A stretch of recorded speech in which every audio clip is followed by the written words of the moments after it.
안녕하세요. 8월 14일 금요일 새벽 예배를 하나님께 올려드립니다. 기도하십니다.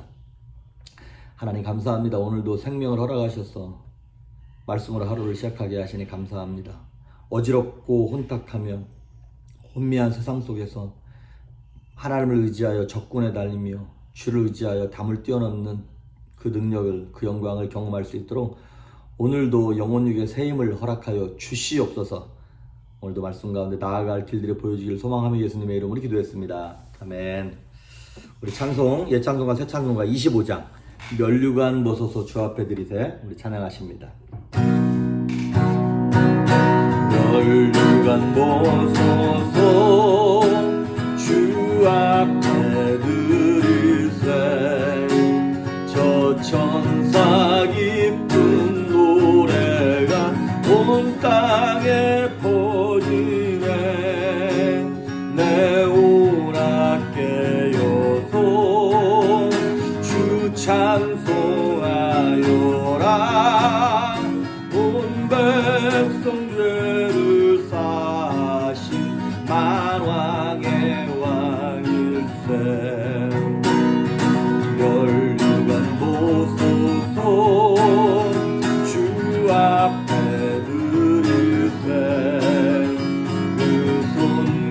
몸의 상처가 영광 중 빛나네 하늘의 천사도 그 영광 보고서 고난의 신비 알고자 늘은 모하도다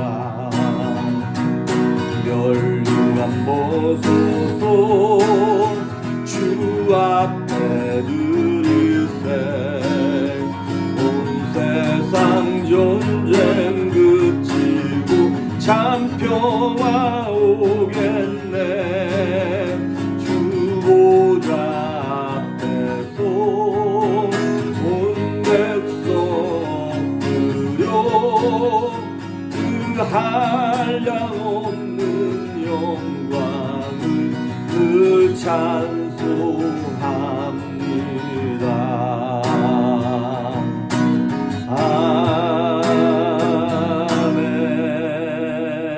아멘. 오늘 우리에게 주시는 말씀은 사도행전 17장입니다. 사도행전 17장 24절과 25절 제가 봉독해 올립니다.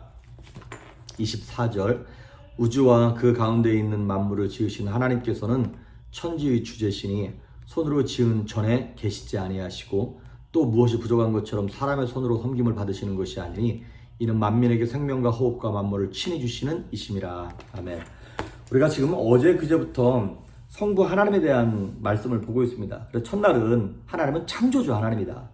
그리고 두 번째는 어제는 거룩하신 하나님이다. 오늘 세 번째는 역사의 주인 되시는 하나님에 대해서 보도록 합니다. 오늘 24절에 보니까 하나님께서는 천지의 주제신이라는 말을 썼어요. 주인 주자에 재상 제자를 쓴 겁니다. 그러니까 왕이라는 얘기예요. 천재, 하늘과 땅의 왕이시라는 얘기예요.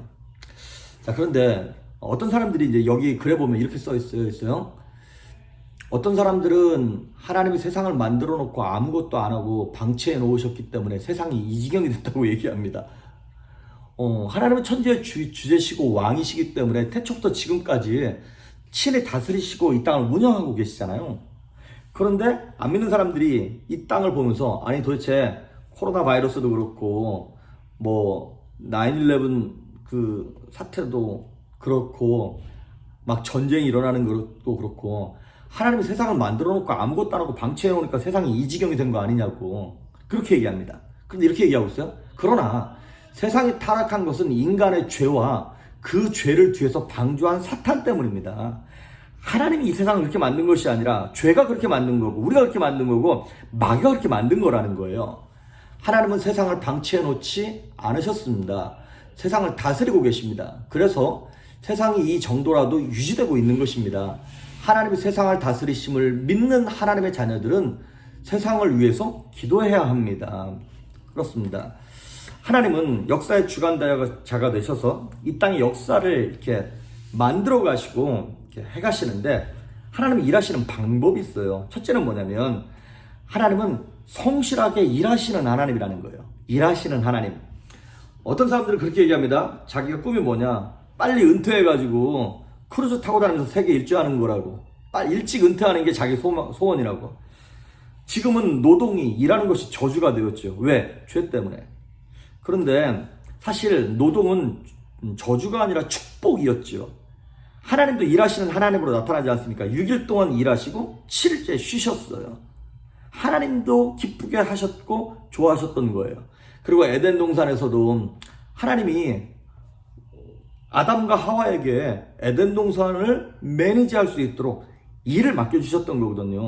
그런데 죄가 들어오고 난 이후에 일이 축복이 아니라 저주가 돼버렸죠. 마치 하와가, 여성이 애를 낳는 것이 죄를 짓기 전에는 아마 축복이었고 되게 쉬웠을 거라는 거예요. 그런데 죄를 짓고 난 이후에 애를 낳는 것이 엄마의 생명과 아기의 생명을 맞바꾸는 고통이 됐던 것이죠. 그런 것처럼 죄를 짓고 난 이후에 남성들은 집안을 책임지고 먹고 사는데 이마에서 땀이 흘러야 하는 저주가 돼버린 거예요. 그러니까 죄의 문제가 해결되면 생명이 낳는 것이 이것이 축복이고, 죄 문제가 해결되면 이 노동이 축복임을 우리가 깨달을 수 있다는 것입니다. 그런데 하나님은 일하시는 하나님인데 어떻게 일하시냐? 성실하시게 일한다는 거예요. 그래서 예레미야 애가 3장 22절 23절에 보면 여호와의 인자와 국률이 무궁하심으로 우리가 진멸되지 아니함이니이다. 이것이 아침마다 새로우니 주의 성실이 크도소이다. 그렇습니다. 하나님은 성실하다는 거예요. 그래서 시편에 나오는 많은 내용 중 가운데 하나를 보면 성실하신 하나님에 대한 내용이 굉장히 많아요. 여기도 이렇게 나와 있는데 하나님은 태초부터 지금까지 성실하게 천지를 운영하고 계십니다. 시편에서 하나님을 설명할 때 가장 많이 등장하는 단어가 신실하다, 성실하다라는 말입니다. 눈에 보이지 않지만 하나님이 지금도 부지런히 일하고 계시기 때문에 이 지구가 돌아가고 있습니다. 하나님이 계시기에 해가 뜨고 지고 한류와 난류가 교차하고 여느 때나 철새 때가 때가 되면 수만 킬로미터를 이동해 고향으로 돌아가며 이 지구와 수많은 행성들이 부딪히지 않고 돌아가는 것입니다. 그렇습니다. 하나님이 이 역사를, 온 우주 만물을 다스리십니다. 어떻게? 성실하시게 다스리시고 일하시기 때문에 이 우주가 돌아간다는 거예요. 그런데 여러분, 성실하다는 말이 무슨 뜻이냐면 이거예요. 진실한데 부지런한 것. 이 두 가지가 함께 가는 겁니다. 성실이란 말은 진실한데 부지런한 것. 옛날에 유명한 드라마 대사 가운데 이런 말이 있었어요. 악은 성실하다. 예, 그렇습니다. 마귀는 쉬지 않습니다. 그러면 늘 오버타임 합니다. 포기하지 않고 틈만 나면 우리 믿는 사람들을 무너뜨리려고 얼마나 부지런히 공격하는지 모릅니다. 그러니까 그런 마귀와 그런 악과 싸우려면 우리도 역시 부지런해야겠죠. 어떻게? 선하게. 성경은 이렇게 합니다. 선으로 악을 이기라고. 우리는 세상과 악을 악으로 싸울 수 없습니다. 선을 가지고 그들과 싸워야 하는 것입니다. 예수 안 믿는 사람들 중에서도 되게 성실한 사람들이 많습니다. 그러면 하물며 우리 성도라면 더더욱이 성실해야겠죠. 성실하신 하나님을 닮아서 성실히 부지런하게 살아야 한다는 것이죠. 만약에 성도가 진실하긴 한데 게을러, 그러면 열매가 없는 인생을 살아가겠죠. 반대로 되게 부지런하긴 한데 악해, 그러면 마귀랑 같은 족속이겠죠. 하나님이 일하시는 하나님이기 때문에 우리도 당연히 일해야 되는데 하나님의 성품을 닮아서 진실하게 부지런할수록 부지런해야 한다는 것이에요. 그러면 어떤 면에서 우리가 진실하며 부지런해야 되는가 한번 봅시다. 전인격을 다 봐야 되는 거예요. 영, 혼, 육 세 가지를 다 진실한데 부지런하게 자기를 가꾸고 가야 돼요. 그러니까 영혼을 가꾸는 거, 육체를 가꾸는 거, 혼을 가꾸는 것. 그걸 좀 어려운 말로 경영한다라는 말이 있습니다. 여러분, 비즈니스 하시는 분들 사업을 경영하잖아요. 어떻게 하면 잘 이익이 날까를 경영하잖아요. 어떻게 하면 손님들을 잘 서비스를 드릴까, 어떤 사람들이 더 많이 찾아오게 할까를 경영하잖아요. 그거를 위해서 뭐 디자인도 바꾸고 좋은 기구도 들여놓고 이런 것처럼 영, 혼, 육을 우리도 경영해야 됩니다. 비즈니스 해야 된단 말이죠. 영적인 비즈니스, 혼적인 비즈니스, 육적인 비즈니스를 우리가 관리해야 한다는 거예요. 어떻게? 성실하게, 부지런하게. 여러분, 영적인 관리, 저도 이제 벌써 5개월, 4개월, 5개월 지나니까요. 현장 예배가 너무나 갈급해요. 그리고 특히 새벽 예배 같이 막 소리내서 기도하는 그런 자리, 그 다음에 막 많은 사람들이 모여서 막 찬양하는 그 소리가 너무나 그리워요. 근데 막 이렇게 혼자서 예배를 드리는 상태가 몇 개월씩 길어지니까 영혼이 다운되고요. 이것이 만약에 1년 정도 간다고 한번 생각해 보십시오. 막 너무너무 답답하고 깝깝하더라고요. 그런데 어쩔 수 없이 못 모이는 상황이 되면 거기에 우리가 적응하면서 우리의 영적인 레벨을 끌어올려야 되지 않겠습니까? 그래서 여러분, 영혼 관리하셔야 됩니다. 어떻게? 예배 드리는 일 소홀히 하시면 안 됩니다. 점점 주일 예배 여러분 들으시면서 자세도 흐트러지고 마음 자세도 흐트러지고 예배 시간도 안 지키고 뭐 오늘 늦게 일어났네, 뭐 이따가 다시 뭐 유튜브 영상으로 보면 되지, 이런 분들 계십니까? 뭐 어쩔 수 없이 그럴 때도 있겠습니다만은 그것이 습관되면 안 되는 거 아시죠? 영적 관리하셔야 됩니다. 예배 드리는 거, 그리고 소리내서 기도하는 거. 차 타고 나서라도 소리내서 기도하십시오. 클라스 안에 들어가서라도 소리내서 기도하십시오. 경건생활 점검하셔야 됩니다. 그리고 지난번에 내드렸던 우리 새벽 예배하면서 숙제했던 거, 성경 암송하는 거, 성경 읽는 거, 지금이라도 여러분 영적 경영, 영혼 경영 하셔야 됩니다. 그리고 두 번째, 혼적인 경영도 마찬가지입니다. 혼은 주로 어디를 관리하고 있냐면 지적인 부분과 감정적인 부분들을 관리하고 있어요. 물론 의지도 있습니다만은. 그러니까 공부하셔야 됩니다. 배우셔야 됩니다. 그리고 감정 관리를 특히 하셔야 돼요. 요즘 같은 때는 하도 거짓 정보들도 많고 페이크 뉴스도 많지 않습니까? 그리고 막 여기저기서 들리는 말 때문에 이렇게 감정이 막 요동치는 분들 계시잖아요. 감정 관리하셔야 됩니다. 배우는 것도 열심히 배우셔야 되고. 그리고 세 번째, 육적인 관리하셔야 돼요. 집안에만 있으니까 정말 말 그대로 확진자가 되어가지고 확 쪄가지고 그냥 막 몸 늘어나고 막 그런 분들 계십니까? 살 빼셔야 됩니다. 운동하셔야 됩니다. 시간 관리하셔야 됩니다. 그래서 여러분, 영혼육 이게 다 맞물려서 돌아가는 거예요. 그래서 예배도 열심히 드리면서 성령 충만할 뿐만 아니라 마음도 잘 지키셔서 그 뭐 세상 사람들 여러분 뭐 파지티브 띵킹이니 뭐 모티베이셔널 스피커가 어쩌고저쩌고 이런 말 하잖아요. 세상도 어떤 그냥 조그마한 비밀을 알고 있기 때문에 그런 파지티브 띵킹 얘기하는 거잖아요. 하물며 예수 믿는 사람들은 복음 때문에 파지티브하게 변할 수밖에 없어요. 우리의 마음과 우리의 감정을 관리할 수 있길 바랍니다. 그게 바로 성실하게 일하시는 하나님을 닮아가는 거예요. 우리도. 그런데 두 번째, 하나님 역사의 주관자로서 성실하게 일하시는데 그 일을 어떻게 하시냐? 우리를 통해서 일하시길 원하십니다. 할렐루야. 하나님은 역사를 주관하시는데 혼자서 독단적으로 일하시지 않습니다. 하나님이 혼자 일하시는 것이 훨씬 편합니다. 우리가 개입하고 우리가 도와드리는 게 오히려 하나님께 해가 되는 경우가 너무나 많이 있습니다. 그런데도 혼자 일하시지 않으세요. 함께 일하길 원하세요. 그래서 오죽하면 하나님이 에덴 동산을 만들어 놓으시고 아담에게 생육하고 번성하고 정복하고 다스리라 그랬어요. 아담이 함께 하나님과 경영하기를 원하셨던 것이죠. 제가 이거 하나 읽어드릴게요. 하나님이 주관하신다는 의미는 모든 일을 하나님이 독단적으로 하신다는 것이 아닙니다. 하나님은 사람을 통해서 많은 일들을 하십니다. 하나님은 사람이 땅에서 책임 있는 지배권을 행사하도록 사람을 그분의 형상대로 창조하셨습니다. 그리고 하나님은 그분과 함께 우주를 경영하자며 우리를 초대하십니다. 이때 하나님은 우리의 결정을 존중해 주시고 소중히 써주십니다. 그렇습니다. 하나님은 우리의 미래를 계획하시고 어떻게 우리의 미래가 갈지 알고 계세요. 하지만 정해놓지는 않으셨습니다. 여러분 잘 들으십시오. 그게 무슨 말이냐, 그게 말이 되냐고. 3차원의 세계에 사는 우리의 머리로는 이해가 안 돼요.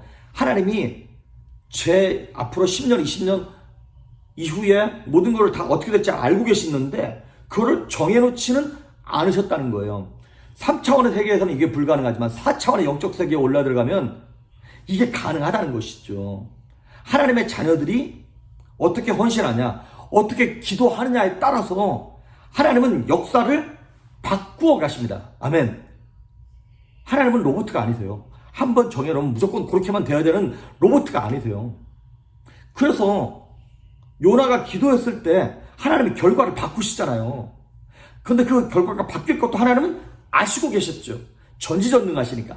알고 계시지만 혼자 일하시지 않기 때문에 우리를 초대하셔서 우리로 하여금 그 결과를 만들어가기를, 어떤 결과? 선한 결과를 만들어가기를 원하시는 것이죠. 그래서 제가 우리 교회 청년들한테 자주 하는 말이 이겁니다.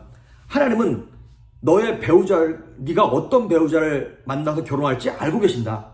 하지만 하나님이 정해놓지 않으셨다. 그럼 어떻게 되는 거야? 누가 정하는 거냐? 여러분, 내가 정하는 겁니다. 어떻게? 내가 기도하고 내가 헌신하고 내가 성실하게 준비한 만큼 하나님께서 그런 사람 주시는 것입니다. 결혼만 그런가요? 인생이 다 그렇습니다. 사업도 마찬가지고요. 저는 설교도 마찬가지라고 생각을 해요. 제가 정말 미련하고 부족하고 멍청하고 무식하지만 그 무식한 가운데, 멍청한 가운데 최선을 다해서 준비하고 있습니다. 그래서 여러분, 정말 나름대로 저도 운동하면서 몸을 만드는 거예요. 안 피곤하려고. 하나님이 나한테 어떤 복음을 막 능력 있게 전할 수 있는 바쁜 스케줄이나 막 멀리 움직여야 될 그런 걸 허락하셨을 때 애니타임 갈 수 있도록 내가 몸도 준비하고 마음도 넉넉하게 먹고 영적인 준비도 하는 거예요. 그래서 제가 부족하지만 이 설교 준비할 때 사실 이 교재에 있는 거 그대로 하는 거예요. 사실은 이거 그대로 하지만 읽고 또 보고 또 듣고 그러면서 다시 녹음하고 그러면서 최선을 다해서 준비하는 거예요. 제가 기도하고 제가 헌신한 만큼 제 미래의 결과를 제가 만들어가는 거예요. 제가 하나님의 은혜의 기반으로. 근데 하나님은 그 결과를 다 알고 계세요. 어떻게? 합력하여 선을 이루도록 하나님은 만들어 가시기 위해서 제가 은혜의 결과를 얻을 수 있도록 하나님이 도우시는 거예요. 선한 열매를 맺을 수 있도록 사랑도 붙여주시고 자극도 주시고 경고도 해주시고 하면서 함께 제 인생을 경영하게 하신다, 이 말입니다. 그래서 여러분, 하나님은 역사의 방관자가 아니라 주관자세요. 주도적으로 이끌어 가시지만 우리와 동역하기를 원하십니다. 그래서 우리가 하나님과 동역하는 동역자로서 어떻게 해야 될까요? 기도하는 겁니다. 하나님은 나라의 역사를 주관해 가시죠. 미국과 조국 대한민국 온 세상의 나라를 역사를 주관하시는데 우리가 어떻게 동참하는 겁니까? 기도로 동참하는 거예요. 나라와 민족, 교회와 주변, 우리 인생, 하나님이 다 뜻을 갖고 계시고 선한 의도를 갖고 계시고 이미 다 결과를 알고 계십니다. 그 선한 결과를 우리가 따먹읍시다. 그 열매를 따먹읍시다. 어떻게? 우리도 성실하게 하나님의 사역에 동참하는 거예요. 영혼, 육, 이 세 가지의 경영을 우리도 잘 함으로 말미암아 그동안 혹시 게으르게 살았고 부족하게 살았고 자신을 방치하고 살았던 분들 계십니까? 작은 것부터 다시 시작합시다. 운동하는 것부터 다시 시작하고 먹는 것부터 다시 정리하고 책상부터 정리하고 그 역사의 주관자가 되시는 하나님과 함께 우리의 삶이 선하게 열매 맺을 수 있기를 주의 이름으로 축복합니다. 기도하십니다. 예수님 감사합니다.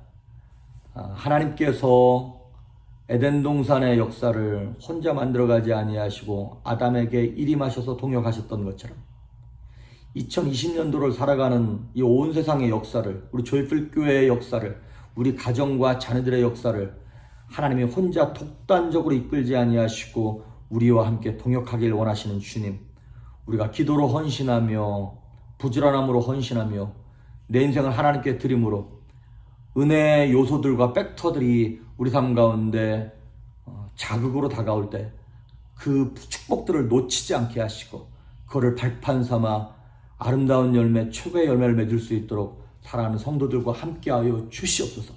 오늘도 기쁨 가운데 승리하며 오늘도 베스트를 만들어낼 수 있길 간절히 소망하옵고 예수님의 이름으로 기도했습니다. 아멘.